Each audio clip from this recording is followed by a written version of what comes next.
Baik, bismillahirrahmanirrahim. Assalamualaikum warahmatullahi wabarakatuh. Perkenalkan, nama saya Ahmad Faisal Basri Harahap, NIM 120116161110. Baiklah, pada kesempatan kali ini saya akan membahas tentang tafsir dan hadis tarbawi, yaitu yang bertemakan ayat dan hadis tentang tujuan pendidikan Islam. Baik, langsung saja kita masuk yang pertama, yaitu ada hadis tujuan pendidikan. Tujuan pendidikan hendaknya hanya untuk menjadi orang yang berilmu, pembelajar, pendengar, dan pencinta ilmu. Jangan pernah mencapai tujuan yang sifatnya hanya sementara, jabatan, pangkat, dan kekayaan. Hal ini diisyaratkan dalam hadis-hadis berikut. Qala an-nabiy sallallahu alaihi wasallam, kunna aliman aw muta'alliman aw mustami'an aw muhibban wala takunna khamisan fatuhlika. Rawahul Baihaqi. Artinya, Rasulullah Shallallahu alaihi wasallam bersabda, jadilah engkau orang yang berilmu, atau orang yang belajar, atau orang yang mendengarkan ilmu, atau yang mencari ilmu. Dan janganlah engkau menjadi orang yang kelima, maka kamu akan celaka. Hadis riwayat Bukhari. Hadis riwayat Baihaqi. Apa penjelasannya tentang hadis ini? Ya, hadis di atas menjadi landasan pendidikan. Hadis kunna aliman, jadilah ahli ilmu, memerintahkan untuk memilih jalan ilmu, pencari ilmu, menjadi pendengar dan pecinta ilmu, dan dilarang menjadi orang kelima karena akan menjadi penyebab kehancuran. Nah, hadis tersebut mengajak kita untuk menjadi orang yang berilmu, atau orang yang mencari ilmu, atau pendengar ilmu, atau pencinta ilmu. Itulah hakikat tujuan dari pendidikan, yakni memiliki ilmu, bukan tujuan lain. Maksudnya, jangan jadi selain dari yang empat tersebut, seperti pemalas, membenci ilmu, perusak ilmu, dan lain sebagainya. Terlebih jika tujuan pendidikan diorientasikan untuk memperoleh kekayaan duniawi. Nah, maka dari itu, banyak juga orang yang berpikir bahwa kekayaan dan jabatan adalah sumber kebahagiaan yang ada di hati. Dan kebahagiaan di hati adalah ketenangan dalam berzikir kepada Allah Subhanahu wa taala. Bidzikrillahi tatma'innul qulub. Ingatlah, hanya dengan mengingat Allah hati menjadi tenang. Kemudian ada juga hadis yang mengatakan, An Ibni Abbas radhiyallahu anhu qala Rasulullah sallallahu alaihi wasallam, may yuridillahu bihi khairan yufaqihu fid din wa innamal ilmu bitta'allum. Hadis riwayat Bukhari. Dari Ibnu Abbas radhiyallahu anhu berkata, Rasulullah sallallahu alaihi wasallam bersabda, barang siapa yang dikehendaki Allah menjadi baik, maka dia akan dipahamkan dalam hal agama. Dan sesungguhnya ilmu diperoleh melalui belajar. Hadis riwayat Bukhari. Penjelasannya apa di sini? Hadis may yuridillahu khairan yufaqihu fid din. Barang siapa yang dikehendaki Allah menjadi baik, maka dia akan dipahamkan dalam hal agama. Dapat dipahami bahwa orang tersebut akan diberi kebaikan oleh Allah Subhanahu wa taala, kebaikan secara sosial, mental, spiritual, menjadi kunci Allah bagi kebaikan seseorang. Dengan kata lain, kalau ingin memperoleh kebaikan apapun di dunia dan di akhirat, jangan jauh-jauh dari agama. Dalam pengertian ini, agama adalah kunci kebaikan seseorang. Agar tidak jauh-jauh dari agama, maka seseorang diwajibkan untuk menuntut ilmu agar tujuan pendidikan Islam dapat terwujud. Tujuan pendidikan. Nah, pendidikan Islam bertujuan membangun karakter anak didik yang kuat menghadapi berbagai cobaan dalam kehidupan, dan telaten, sabar, serta cerdas dalam memecahkan masalah yang dihadapi. Tujuan pendidikan Islam yang telah diuraikan di atas dapat disistematisasi sebagai berikut. Yang pertama, terwujudnya insan akademik yang beriman, bertakwa kepada Allah Subhanahu wa taala. Yang kedua, terwujudnya insan kami yang berakhlakul karimah. Yang ketiga, terwujudnya insan muslim yang berkepribadian. Kemudian yang keempat, terwujudnya insan yang cerdas dalam mengaji dan mengkaji ilmu pengetahuan. Yang kelima, terwujudnya insan yang bermanfaat untuk kehidupan orang lain. Kemudian yang keenam, terwujudnya insan yang sehat jasmani dan rohani. Kemudian yang ketujuh, terwujudnya karakter muslim yang menyebarkan ilmunya sebagai sesama manusia. Tujuan pendidikan Islam mempunyai tujuan pokok atau utama dan tujuan pendukung.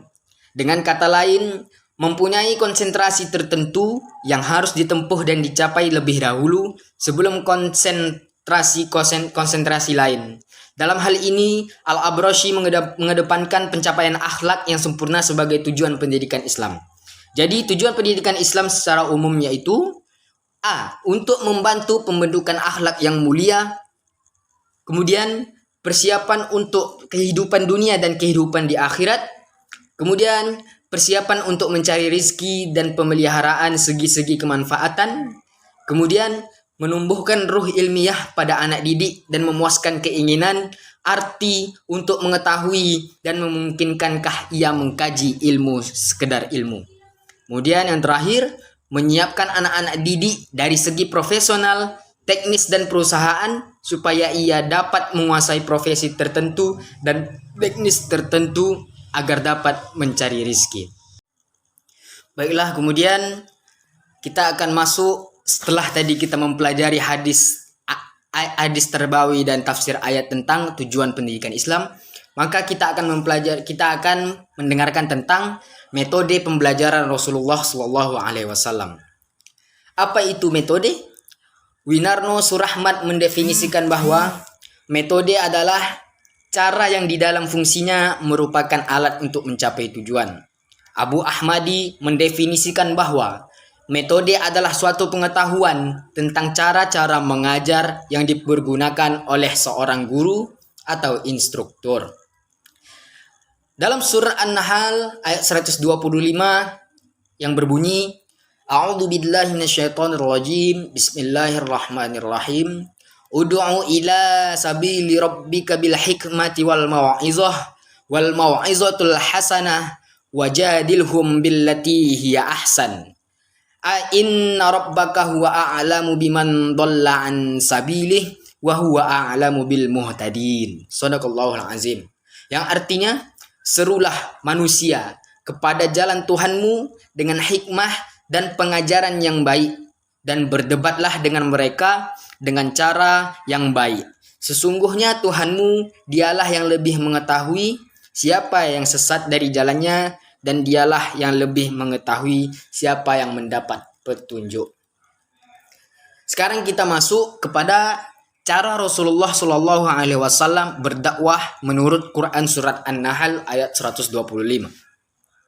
Quran surat An-Nahl ayat 125, serulah manusia ke jalan Tuhanmu dengan cara hikmah, pelajaran yang baik, dan berdiskusilah dengan mereka dengan cara yang baik pula.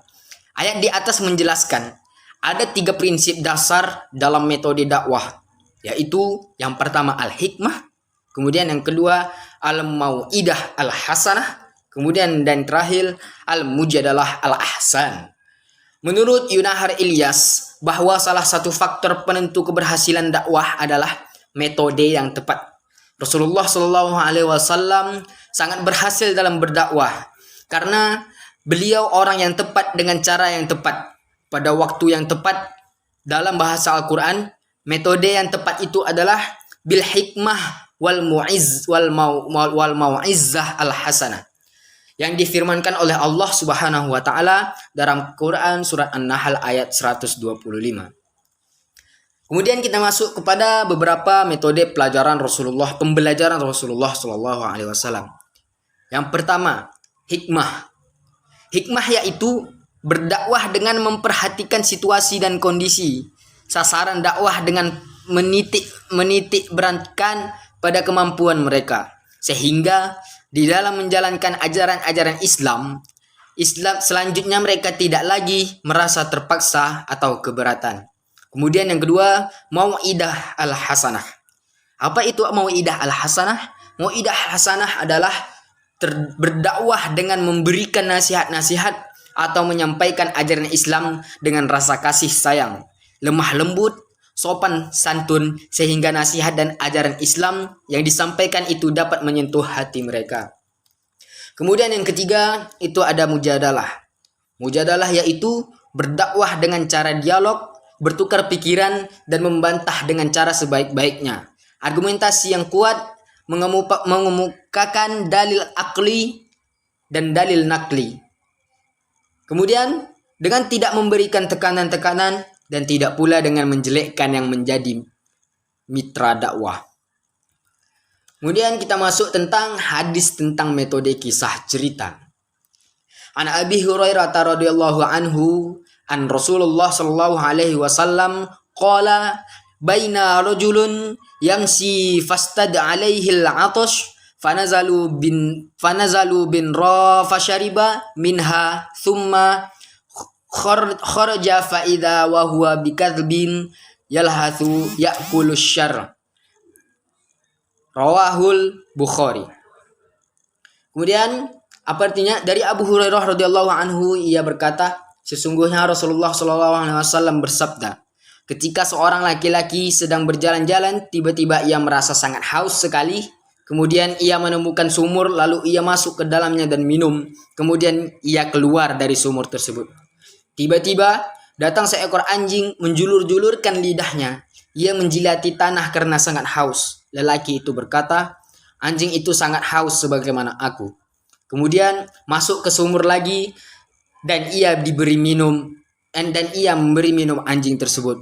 Kemudian Allah bersyukur kepadanya dan mengampuni. Sahabat bertanya, wahai Rasulullah, adakah kita mendapat pahala karena kita menolong hewan?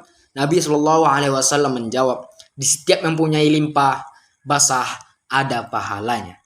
Hadis riwayat Imam Bukhari. Oke, demikianlah tadi penjelasan tentang tafsir ayat dan hadis tarbawi pendidikan Islam, tujuan pendidikan Islam, kemudian tentang metode pembelajaran Rasulullah. Semoga ini bermanfaat untuk kita semua. Ambil yang baiknya dan buang yang buruknya. Syukron. Assalamualaikum warahmatullahi wabarakatuh.